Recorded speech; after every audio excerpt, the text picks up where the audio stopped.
चुनाव को लेकर एनडीए में सीट शेयरिंग पर जारी विवाद खत्म होने के संकेत हैं।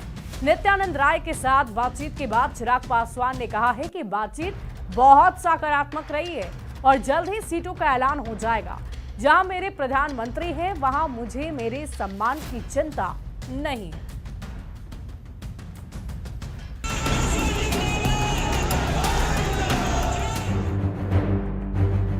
जहाँ पे मेरे प्रधानमंत्री हैं वहाँ पे कम से कम मुझे अपने सम्मान की चिंता करने की जरूरत नहीं। आखिरकार चिराग पासवान की बीजेपी के साथ सीट शेयरिंग की डील करीब करीब डन हो गई।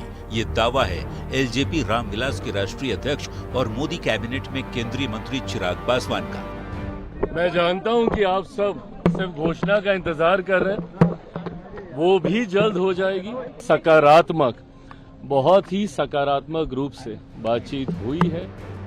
ये वही चिराग हैं जिसके साथ पिछले कई दिनों से एनडीए में मान मनोबल का दौर चल रहा था, पर अब बातचीत बन चुकी है। ये बताने के लिए चिराग के चेहरे की चमक काफी है, जिनके फेस पर तनाव कम और तेज ज्यादा दिख रहा है। गुरुवार के दिन केंद्रीय गृह राज्य मंत्री नित्यानंद राय 2 बार मिले। रात में बीजेपी के चुनाव प्रभारी धर्मेंद्र प्रधान चिराग से मिले और शुक्रवार की सुबह फिर नित्यानंद राय और चिराग पासवान की मुलाकात हुई। और उसके बाद चिराग के साथ साथ नित्यानंद राय ने भी ये साफ कर दिया कि एनडीए में सीट बंटवारे पर सहमति बन चुकी है और अब बस ऐलान बाकी है। चिराग पासवान जी ने आपको बहुत स्पष्ट शब्दों में कहा है और बिहार में एनडीए की सरकार बनाने की उनकी मन की जो योजना है उस पर बहुत विस्तृत से आपको बताया। 2020 में चिराग पासवान एनडीए से अलग होकर चुनाव लड़े थे, जिसका रिजल्ट ये हुआ कि एनडीए को तो नुकसान हुआ ही, चिराग की पार्टी 1 सीट पर सिमट कर रह गई। 2025 में एनडीए का कोई भी घटक दल 2020 वाली गलती शायद ही दोहराना चाहेगा। पटना संवाददाता शैलेंद्र कुमार और दिल्ली रिपोर्टर अमितेश सिंह के साथ ब्यूरो रिपोर्ट, न्यूज़ 18। और आइए अब समझते हैं कि चिराग के साथ बीजेपी की बात बनने से आखिर क्या होगा। तो आपको बता दें कि एनडीए के 5 दल मिलकर चुनाव लड़ेंगे और इससे वोटों का बिखराव ठहरेगा, होगा नहीं, और इससे एनडीए को चुनाव में फायदा मिल सकता है।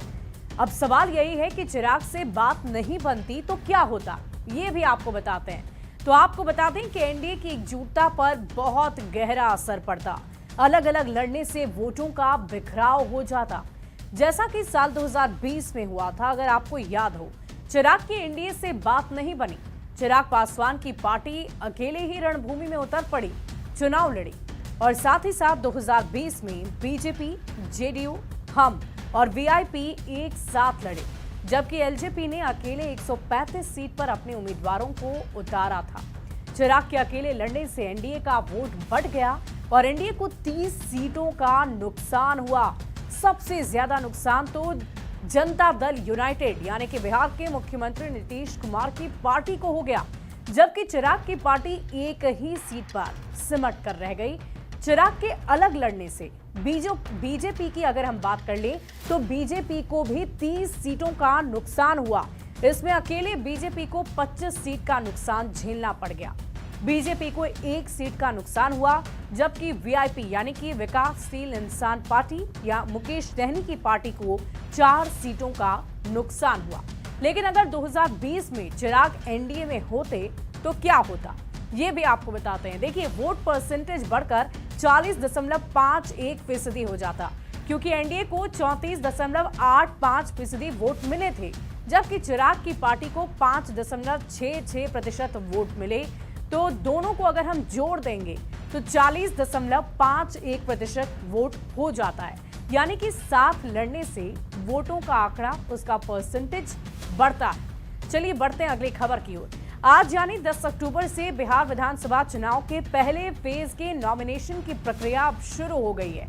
एनडीए में सीटों के बंटवारे पर चल रही बातचीत अब निर्णायक मोड़ पर पहुंच गई है। माना जा रहा है कि कल यानी कि 11 तारीख को एनडीए में सीट शेयरिंग के साथ साथ सभी सीटों पर उम्मीदवार के नामों का ऐलान कर दिया जाएगा। सब कुछ बढ़िया है, ठीक है, सीटों को लेकर जो मामला फंसा था वो हो गया। कोई फंसा नहीं था, सब हो गया ठीक ठाक।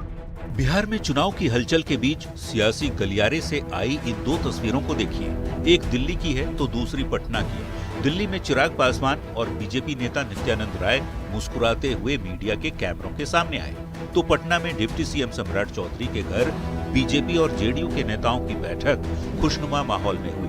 करीब 45 मिनट तक धर्मेंद्र प्रधान, ललन सिंह, सम्राट चौधरी, विजय चौधरी, संजय झा और विनोद तावड़े ने सीट शेयरिंग को लेकर महामंथन किया। माना जा रहा है कि चिराग के साथ सीटों की डील पर भी बंद कमरे में चर्चा हुई।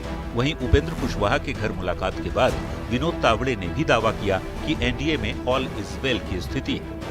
सब कुछ बढ़िया है, ठीक है, सीटों को लेकर जो मामला फंसा था वो हो गया। कोई फंसा नहीं था, सब हो गया ठीक ठाक। एनडीए के बड़े नेताओं का दावा है कि सीट बंटवारे का ऐलान जल्द किया जा सकता है। बीजेपी और जेडीयू सहयोगियों के साथ साझा ऐलान की तैयारी में है। बीजेपी के साथ कई राउंड की बैठक के बाद हिंदुस्तानी अवाम मोर्चा के अध्यक्ष संतोष कुमार सुमन भी यही संकेत दे रहे हैं कि बहुत जल्द सीट शेयरिंग की तस्वीर साफ हो जाएगी। बातें जब होती है तो थोड़ा समय लगता ही है और हम समझते हैं देरी नहीं हुआ है। आज से नॉमिनेशन की शुरुआत हुई है और हम लोग भी 1 से 2 दिनों में सब करके सारे कैंडिडेट की घोषणा कर देंगे। सत्ताधारी एनडीए गठबंधन के नेताओं के बयान से यही लग रहा है कि सहयोगियों के साथ सीट बंटवारे पर अंतिम सहमति बन गई है। गुत्थी सुलझाने के बाद इंतजार इस बात का है कि एनडीए में कौन सी पार्टी इकाई के अंक में, कौन सा दल दहाई के आंकड़े में और कौन सी पार्टी तिहाई के नंबर के साथ चुनाव मैदान में उतरेगी। पटना संवाददाता शैलेंद्र कुमार और दिल्ली रिपोर्टर अमितेश सिंह के साथ ब्यूरो रिपोर्ट, न्यूज़ 18। और आइए अब चुनाव की इस चाल को समझते हैं कि एनडीए में ऑल इज वेल से आखिर क्या होगा। तो देखिए, इसको समझने के लिए आज की तारीख में एनडीए को समझना जरूरी है कि फिलहाल एनडीए क्या है और एनडीए में कितनी मजबूती है। देखिए, फिलहाल एनडीए में 5 दल हैं। बीजेपी नीतीश कुमार की पार्टी, जेडीयू चिराग पासवान की पार्टी, एलजेपीआरवी जीतन राम मांझी की पार्टी, हिंदुस्तानी आवाम मोर्चा और उपेंद्र कुशवाहा की पार्टी आरएलएम है। और अब देखिए, चुनाव की चाल आपको समझा देते हैं। 5 दल मिलकर चुनाव लड़ेंगे और एनडीए के वोटों का बिखराव रुक जाएगा। साथ लड़ने से एनडीए काफी मजबूत होगा, जीत की संभावनाएं बढ़ जाएगी। विपक्ष के लिए परेशानी बढ़ाने वाली बात जरूर होगी। महागठबंधन